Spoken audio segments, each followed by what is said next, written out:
Assalamu alaykum. Dünyanın her qaysı joylarida yaşayotgan aziz vatandaşlar. Uyghur Hareketi Teşkilatı'nın Bilim Güç Qararlıq Tor söhbetining 15-ci qitimli söhbetiga hoş geldinglar. Men Mukarram Qurban, avval hammanglarga chin yurakdan salom yollayman. Bugünkü programımızda Dünya Uyghur Qurultayı'nın Muhacirlar bölümünün başlığı, hammamizga tanışlıq bo'lgan hurmatli Mehmet To'xta efendim biz bilan birga. Hurmatli Mehmet To'xta efendim, bugünkü programımızga hoş geldiniz. Hoş bulduk. Çok rahmet. Sizni muhacirat Uyg'urlar hammasi ham tanıydı. Shundoq bo'lsin, o'zingizni bir qisqacha bir tanishtirib o'tgan bo'lsangiz. Çok rahmet. Mening ismim Mehmet To'xta. Ko'p tanish haqiqatan. O'zim bizning vatanning Qog'iliq degan noyida tug'ilib cho'ng bo'lgan. Ali Mektepni biyologiya fanlari bo'yicha atalmış Şinjan Üniversitesi'nin biyologiya fakültesini bitirib 87-89 2 yıl Qashqar pedagogika institutida o'qib, shu vaqtlarda shu Ali Mektepda Qashqardagi birdan-bir shu yerda 2 yil o'qituvchilik qildim. 91-yilning oxiridan boshlab chet elga hijrat qilib, taki shu vaqtlardan hozirgacha mana qisqagina vaqtdan keyin 30 yil bo'ldi. 30 yildan beri chet elda har xil shakldagi vatan da'vosi bilan shug'ullanyapmiz. Hozir Kanadaga kelganimda 28 yil yo'q. 22 yil bo'ldi Kanadaga kelganimga. 22 yildan buyon Kanadada shu vatan da'vosi bilan şoğullanıp Kanada'da vatanımızın ahvalini tanıştırış, Uygurlarını tanıştırış. Hazır davanın taraqqiyatı ösep siyasi karakteri texmi güçlü bo'lgan sari şu siyasi sahnede Kanada'nın devlet siyasetinde Uygur meselesi qandaq yerilish kerak. Bu hakkında biz nimalarni qila olamiz? Kanada hükümeti Kanada'nın siyasi organlarına bu davani qandaq tanıştırıp Uyghur xalqining milliy manfaatini qo'g'dashni qanday qilib Kanadaning davlat siyosatiga aylantira olamiz? Hozircha markazlashgan nuqtamiz shu.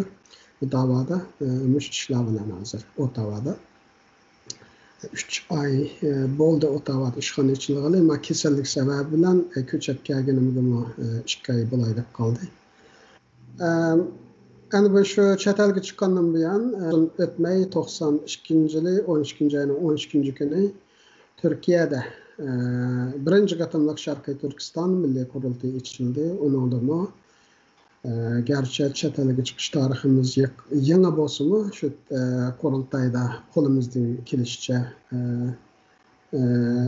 bu qurultayning muvaffaqiyatli bo'lishiga ham tuhfa qo'shdik, ham dunyoning har qanday hamma yerdan kelgan Şarkı Türkistan'ın dağınık siyasetşünasları olup 2. Cumhuriyet 44. yıldan 49. yılga çoğulculuq kurulgan 2. Cumhuriyetimizde asker bulup vazife algan, hatta minister bo'lgan, vali bo'lgan, keyin O'rta Osiyoga sürgün bo'lib chiqishga majbur bo'lgan peshqadamlarimiz bilan. Ondan keyin shu 2. Cumhuriyetning shu birinci Cumhur Reisimiz İlhan Töre'nin baş katibi Abdurrahman Mahsud rahmetlikler bilen tanışış. Türkiye'deki şu davanın bayraktarlarından bo'lgan Eysayip Altekin efendi merhum Allah rahmet bilsin.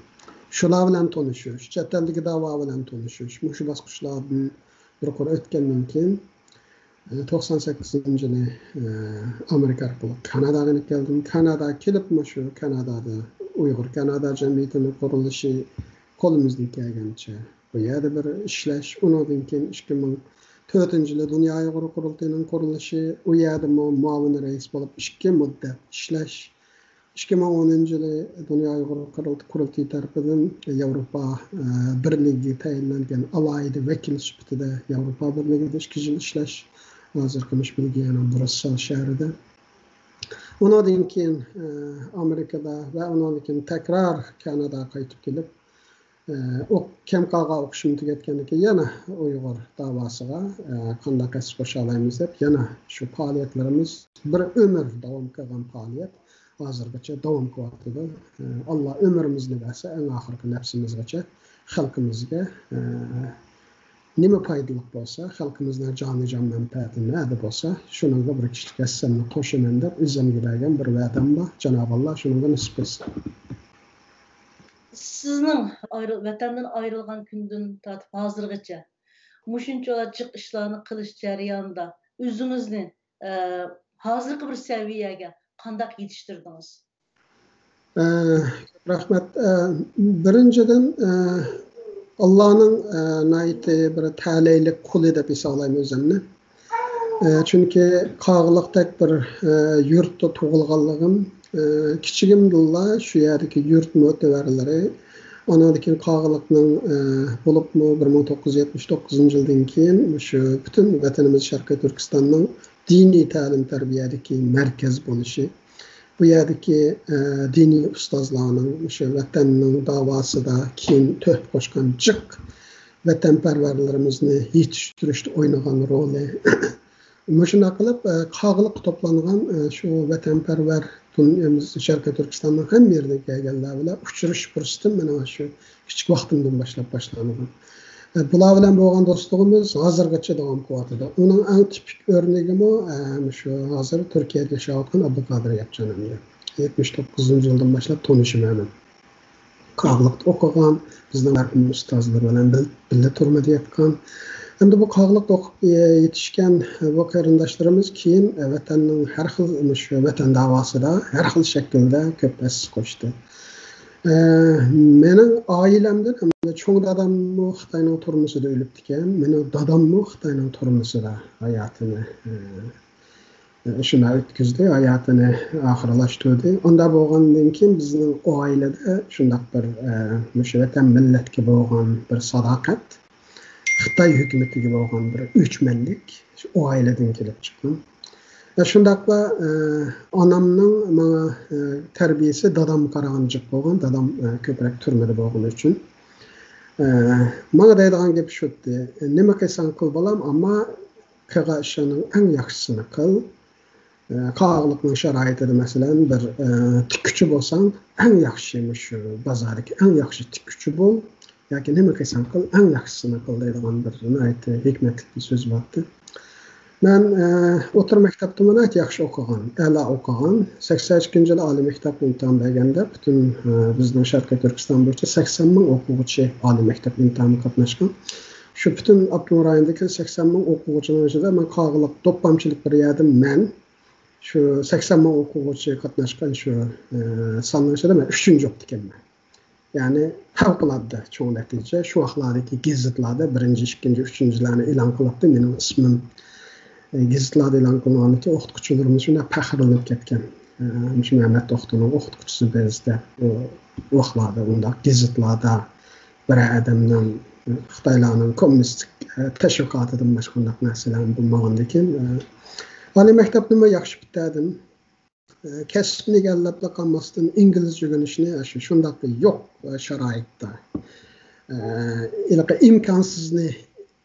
imkonsiz sharoitda bir imkonlarni yaratib, mayli bu imkonsizlik degan shu vaqtda inglizcha bilganlarni uyg'urlarcha yo'q bo'lish imkonsizligi, iqtisodiy jihatdan, anandagi vaqt jihatdan shunday qiyin sharoitda inglizcha o'rganib, men oliy maktabni bitirganda inglizchada ravon muomala qila oladigan bo'lgan. 87-yil men oliy maktabni bitirib Qashqarga biologiya fakultetiga bo'linganda chet eldan 10 o'quvchi Avstraliyadan, Amerikadan, Germaniyadan bo'lib Uyg'ur tili o'rganishga beribdi ekan. Lekin bularga Uyg'ur tilini ingliz orqali tushuntiradigan inglizcha bilgan odam yo'q. Bizning shu institutda meni biologiyadan chiqarib, shu chet elliklarga dars o'tganlar u yerga chiqarib qo'ygan. 1 yil u chet elliklarga dars o'tish jarayonida inglizcham texmo yaxshi bo'ldi. Shu vatandan ayrilishdan burun shu mezgillarda tuzgan Uyg'urcha inglizcha lug'at. Keyin men vatandan ayrilib ketgandan keyin shu biz birga ishlagan Daniel Sekjon degan bir angliyalik bir birodar bordi. Shuning nomidan chiqarildi, lekin butun so'zlarning toplanışı, anoniki mana berilişiyatı, men önce qasam battı, şu lügatımı, menin ismimi çıkarıp, bir rahmet dep koyup ameliyatta şu lügatının yerimini məşlegenim. Vatanımız çıkan birinci Uygurca İngilizce lügatının çıkışıdır mı? Şu vaxtlarda men önce tökten boğan. Yani, bu da degenim, kiçigimizden şu Xitayga bolgan öçmenlik qandaq qilib, şu Xitaylarga qarşı bir üstünlük saklayımız diye arzu bilen meyli ali mektepteki okuş hayatımda bolsun, meyli ictimai alakada bolsun, meyli chet elga chiqqanda bolsun, şu narsa üçüp ketmedi. Çünkü başta deganimda çoğu adamның Xitayning turmuşda şehit oluşu, dadamның şehit oluşu. Men 8 bal etdik biz, anam bilen şundaqlı qilib qoldik. Dada uyning türü gitti. O vaxtlarda şaraitlarımı yaxşı emas. Yani şundaq bir muhit mening kallamga ananikin şu vaxtlardaki dini ustozlarımızın ulaygan tarbiyasi bilan hammamiz qo'shilib vatanga bo'lgan bir xizmat, millatga bo'lgan bir sadoqat. Anadikin bu da'voga bo'lgan bir harmas bir iroda shu kichigimizdan boshlab shakllangan bo'lg'achqa chet elda jiq chapalarni tortdik.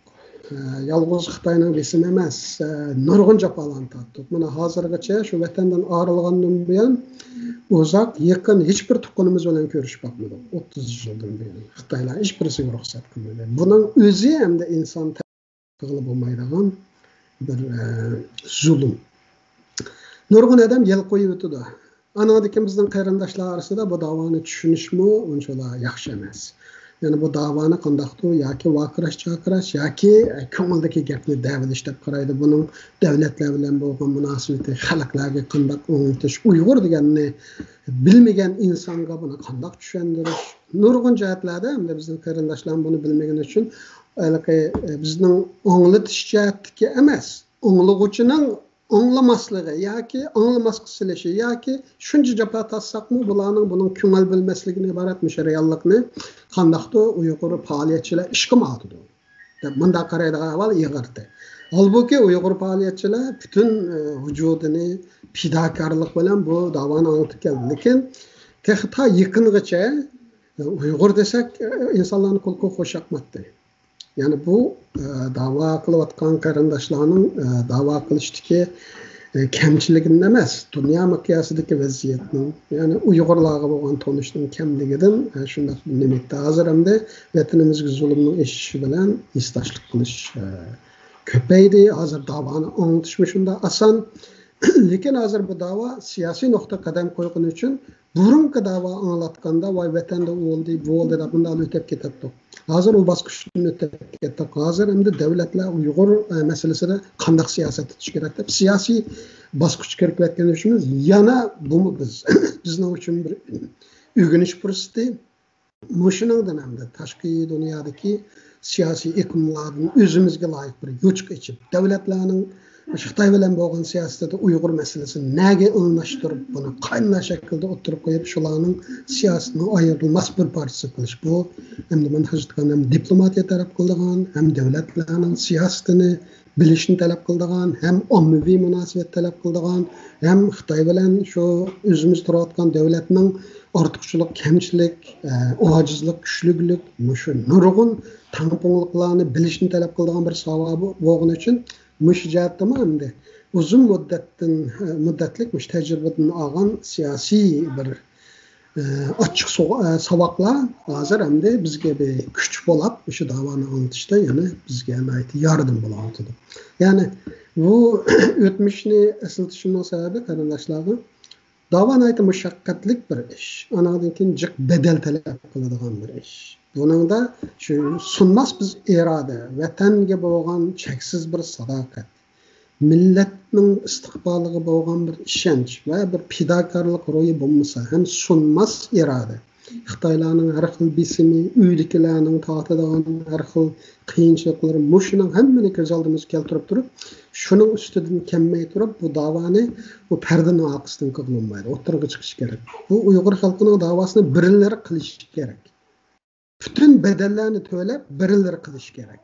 Hem de chet elde Allah'a şükür olup mu 90. yıllardan keyin bizning vatanimizdan chiqqan yoshlar şu boşluqni to'ldirib hamda ko'krak kirib o'ttirib chiqarib butun badallarni to'lab hamda da'vo hozir bilib bir yer keldi. Şolaşqa hamda da'vo qilishimiz, qo'shonimizmi kengaydi. Buni da men memnuniyat his qilaman. Şuna bo'lsa hamda bundan keyingi da'voda talab texmi yuqori. Ya'ni siyosiy safa talab qiladi, diplomatiya talab qiladi, ommaviy munosabat talab qiladi. Muşlarni yaxshi zan qo'yib, boshqalar qanday qilyotidi, davlatlar o'tirib munosabat qanday ketib boradi, muşlarni yaxshi kuzatmay turib, ya'ni bu da'voni, ya mening ham da'vorim bor, Uyg'urlarning ham masalasi bor deb bundalar ilib bog'lanmaydi. Muşlarning hammasi shu uzun muddatlik tajribadan keldi, shu tajribalarni biz o'rgatgan darslardan keldi. Shu mana qimmatli deb o'ylayman. Rahmat, tafsili yaxshi so'zladingiz. Hazır muşu dava muş seviyeye yetip geldi. Muşu hazırki davada siz degендеген nurgun insanların koşuluşu gerek nurgun adamlarımız ihtiyacımız var. Sizningcha muş yaşlarını muş sep koşuşta ularni qanday yeteklep meniş gerek. Muş to'g'ri agar aldırınız bo'lsa bizda o'rtoqlashgan bo'lsangiz. Albatta biz bu da'voga kirganda yoshdik. Endi hozir biz 50 dan oshdik. Endi texmi yoshlarga ehtiyoj bor. Bu Dünya Uyg'ur Qurultayining yoshlar komiteti bo'lsin, undan keyin yoshlarni tarbiyalash programmalari bo'lsin, shuning hammasi belgili bir maqsad uchun faoliyat qilyapti. Ya'ni yoshlarni qanday qilib shu da'voga tonishtirish, hem davoni qanday qilib yoshlarga tonishtirish. Endi yoshlarımızda ko'p qiziqlik bor. Özlerinin zamaniga qarata yaşagan zamanning evzelliklerinden foydalanib egallagan ortiqchiliklar var. Hem de bu Sharqiy Turkiston davosi deganimiz bir tarixiy va bir bu vatan davosi. Mundaqlik kirib o'tirdilik kirib bir ish qilib bo'ldi, lekin uzunga davomlashmadi. Shunlashqa har qanday millatning tarixi bo'lganda Uyg'urlarning bir tarixi bor. Uyg'ur davosining bir tarixi bor. Ananki Uyg'ur davosi shu tarixdan olgan tajribalari var. Yani nurgun qarindoshlarimiz bu da'voga kirib, anandaq, mana bundaq deb qaqshashni asos qilib o'tirib kirdi. Yani burun qala ana qimmatdikan, mana qimmatdikan, men dunyoni boshqadan fikirdaman. Aslida undaq yo'l tutishning o'rniga to'xtabdi. Burun qalami bir ishlarni qilgan bo'lg'aydi. Har xil sharoitlar bilan bularning g'ayrati mushunchilik natija beribdi. Endi men mushunga qandaq to'p qo'sha olayman deb ma nuqtadan qatnashsa texmo foydali bo'ldi deb qarayman. Chunki Muşundaq qiliqi burunqi da'vo qilganlarni yaklash yoki ular yaxshi qilinmabdi, men texmi yaxshi degandek bir pozitsiya bilan bu da'voga kirganda biz bo'linishlarni ko'rdik. Ular qilinmabdi, shuni ayiraman yoki asos iqlimdan chetlab o'ziga xos bir nima qilib, ularning uzun umrlik bo'lgan. Shunlashqa bizning peshqadamlarimizning ot so'zlarimiz bizga yetib kelgan. İşbirlikte küçülmekte deyimiz. Çoğunlarının tecrübesi var. Uzun müddet utam butamga üsüp ağan sabakları var. Yani bu sabaklarını igelleş, bu davanın texmi çakkan ilgilenişi paylı. Yani 1990 yılları Kolombo Şimal Amerika'nı keşif kılgan. Hem de kaytadan keşif kılışının orunu yok. Çünkü yana kayta mansakmış bir yere çıkınız. Yani Şimal Amerika'dan yani burun Kolombo qanday keşif qilgan bo'lsa shu. Undan boshqa bir yangilik yo'q. Shunlashqa bu davoni burun ilib qolgan qarindoshlarning olgan tajriba saboqlari bu qimmatli. Har qanday davlatning bir davlat aqli degan bo'ladi. Chunki davlatlar shunday ochiq tatliqni issiq sovuqni beshini o'tkazish jarayonida ma'lum to'g'ri ekan, bunday yo'l tutsam, bundan ma'noni qilsam, shunday berkib qolgan bir arxiv bo'ladi. Devletlerinin küçü del şu arxivdeki ma'lumotlar. Şu arxivdeki ma'lumot bo'yicha devletler o'tmishidan tajriba ilib, kelgusiga qaror berganda qanday qaror berishning yo'llarini shu o'tmishdagi tajriba bo'yicha bekitadi. Endi bizning shu da'vomiz bu del shunday bir birikkan tajriba belgilaydi. Bizning yoshlarimiz shundan foydalansa, mustaqil bir qadam borgan bo'lsa, ma tecrübelerden faydalangandan keyin bir qadamdan 10 qadam ilgarilanadi. Chunki biz nurg'un to'solg'ularni daftar alaymiz. Bulargacha ama hissiyat jihatdan sening o'ylaganing to'g'ri, lekin mushuni qilsang boshqalar bunga mundaq inkas qaytirish mumkin, bir yer to'xtab qolsa. Shunlash unda qilmay, ma'lum ma shaklda bunda mansang vatanning davosini texnik qila olaysan. Endi hozirgi shu chet ellarda ilib berayotgan davo va tashkilotlarning faoliyati qarasak, har xil tashkilotlar bor. Qurilganda boshqacha g'oya bilan qurildi. Biz ulardan farq qilib, biz degan mandaq deb. Ammo ularni qilayotgan ishga qarasak, dunyo uyg'ur qurultayini qilayotgan ishini hech bir mohiyatdan farqi yo'q. Masalan, farq boshqa bir g'oya bilan qurilgan nima deb shu g'oyangalar chiqmaysa, demakki imkon yo'q shularni kirgizishni. Dunyo uyg'ur qurultayi bu yo'llarni jigimjib besib qo'ygan. Sharqiy Turkiston Milliy qurultayi qurilib, bu dunyo uyg'ur qurultayi shunga nurg'un tajriba saboqlari bor. Davlatlar bilan bo'lgan munosabat. Shunlashqa yoshlarimizning bu da'vo qatnashganda tajriba saboqlarini o'rgangan asosi bilan kelsa, texnik ilgarilab ketalaydi. Masalan, har qanday davlatdan bir saylan bo'ldi. Bu saylamda nurg'un va'dalarni bergan bilan shu hokimiyat beshig'i chiqqanda o'tmishdan kelgan nurg'un tajriba saboqlar, nurg'un narsalar bilan o'zining qilgan va'dalarini biroz tanishaydi. To'xtab, ma'ni debdiman, ammo ma'ni qilolmaydi ekanman. Bu da'vo ham shunday narsa. Yoshlarimizmi oldin bir tashkilotlarga qatnashgandan keyin shu yerda hem kuzatishi, hem kamchiliklarni tuzatish uchun takliflarni berib, oldin shuni uchun kirish kerak yoshlarimiz. Kirmay turib, g'oyibdan g'azal o'qiydigan ish emas. Bu sirtib turib qilgan ish emas. Pushqog'im yo'l oldi desak, suvga kirmasak bo'ldi. Suvga kirgandan keyin pushqoq yo'l oldi. Foydasi bor, ziyni bor, ortiqchiligi bor, kamchiligi bor. Ammo bu qullik ma'nodan bir da'vo, shaxsiy ma'nodan da'vomiz. Shunlashqa men yoshlarimizga tavsiyalarim o'zlarining kasbiy sohasida yuqori saviyada bilim olish oldi bilan. Chunki vatanimizga shunday ixtisos egalari kerak. Onaning shu olgan bilimi va kengaygan nazar doirasini o'zi yaqin kelgan bo'lib, ana iqlim degan asosiy iqlimdagi tashkilotlarga qatnashish orqali shularning maxsus egallagan bilimlarini bu tashkilotlarga aqtirib, yo'l ko'rsatib, ham tashkilotlarning ortiqchiligini o'zi qo'shib, kuchini o'zi qo'shib, o'zidagi fanniy va egallagan ma'lumot kuchi bilan birlashtirib, quvvatli holga kelib bu davoni olib borsa, nayt yaxshi bo'ldi. Hozir ko'ryapmiz, ko'plagan bilim egalari bir yerga toplashyapti. Toplashib shu davoni hem tecrübe bilan, hem siyosiy tecrübe bilan, hem tashkiliy tecrübe bilan mukammalashgan tashkilotlar bilan ishni qilyapti. Chunki tashkilotchilikning bir tecrübe, tashkilot bo'lsa ham bo'lmaydi. Bu tashkilotning ishonchlik bo'lishi, xalqaro jamoatning e'tirof qilgan bo'lishi, bu tashkilot bir gap qilsa, shu xalqaro jamoat ishongan olib kelishi. Bu bir kunda ya bir haftada bo'lgan ish emas. Buning yillar keladi.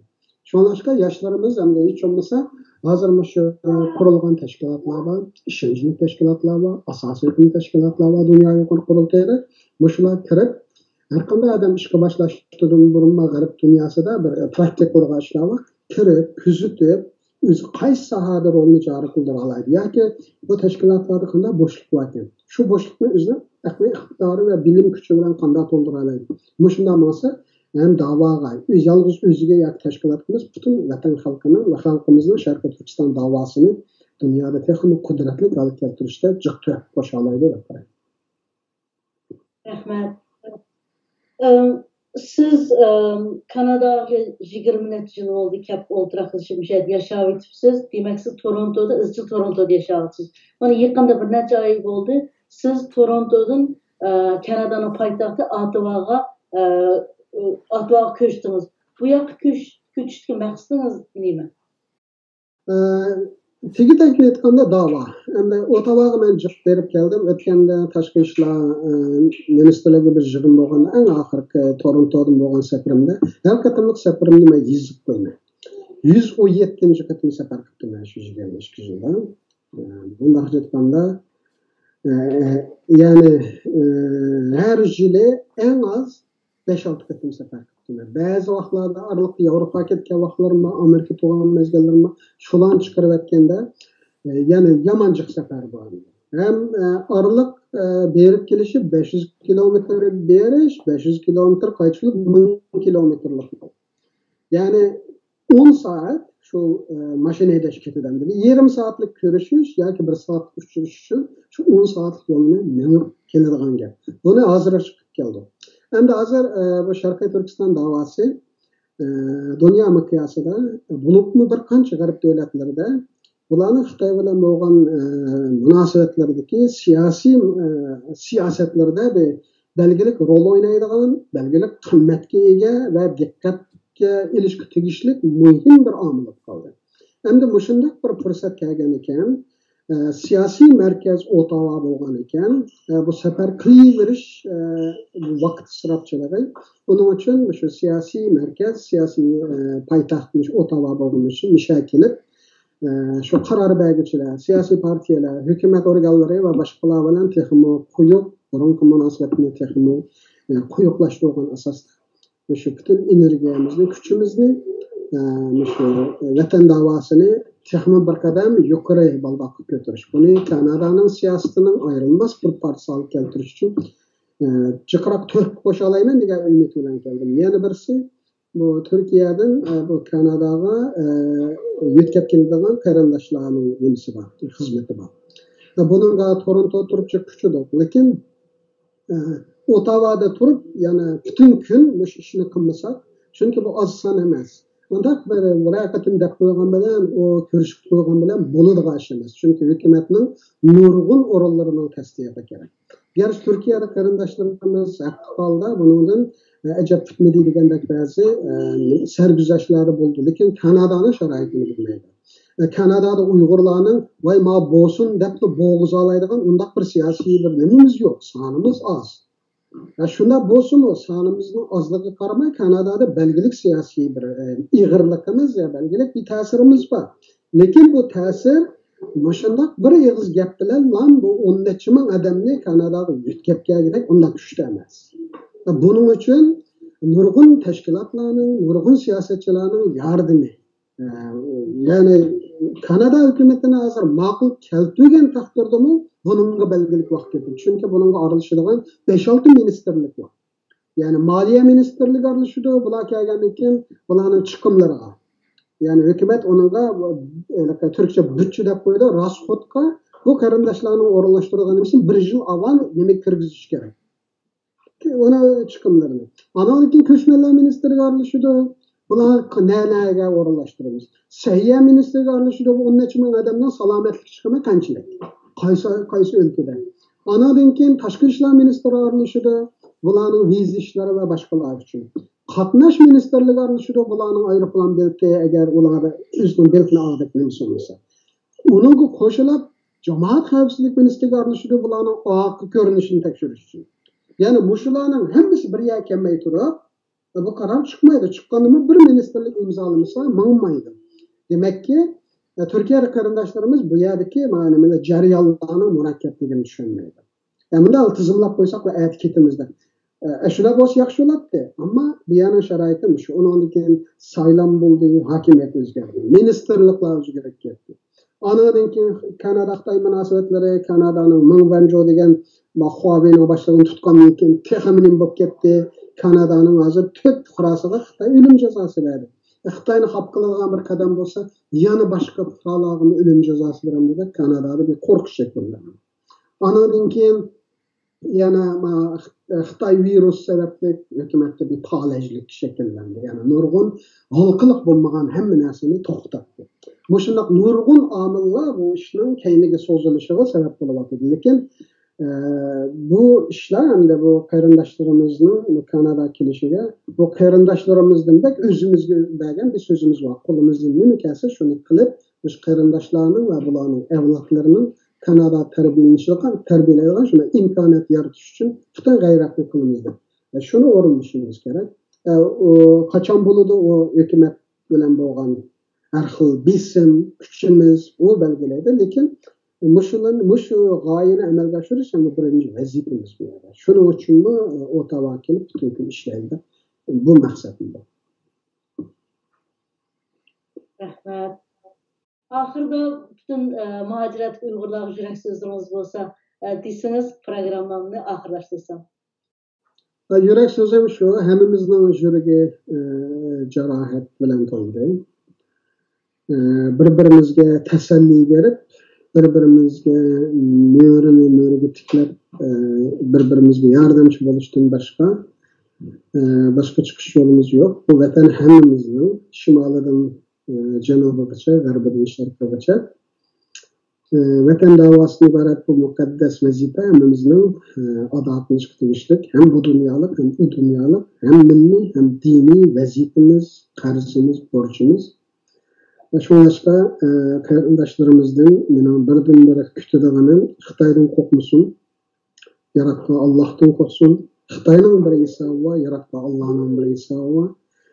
Xalqimizning bu külfetlari inshaalloh har qanday uzun kechimi bir kun tanıtıdı.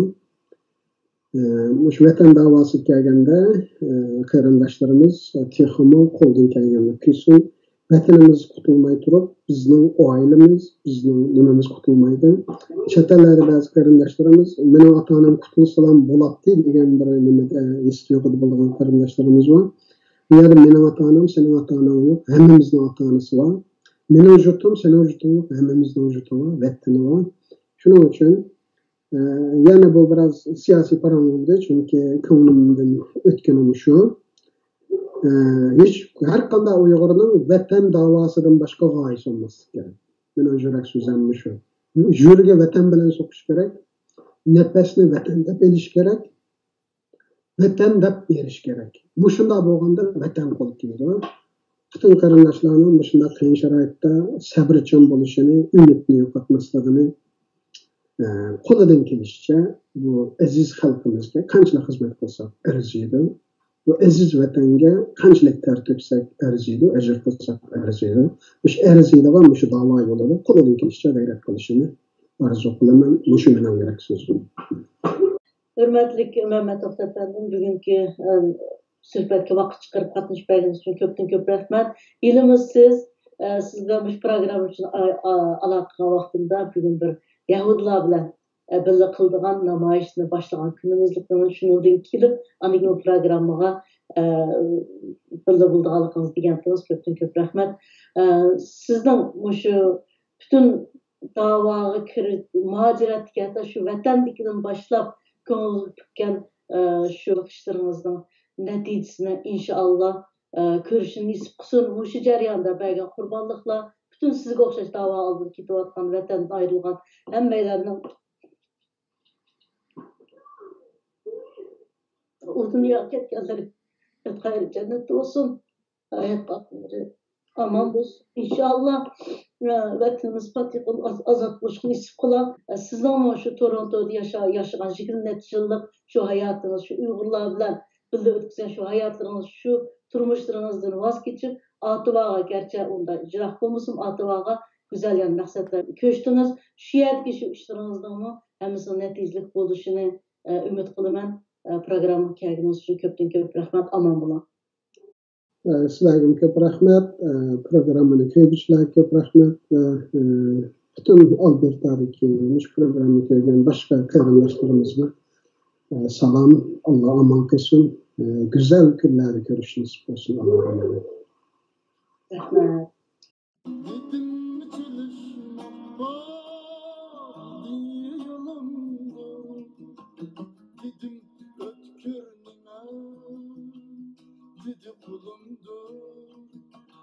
Dedim satar mısın? O dedi yapayım.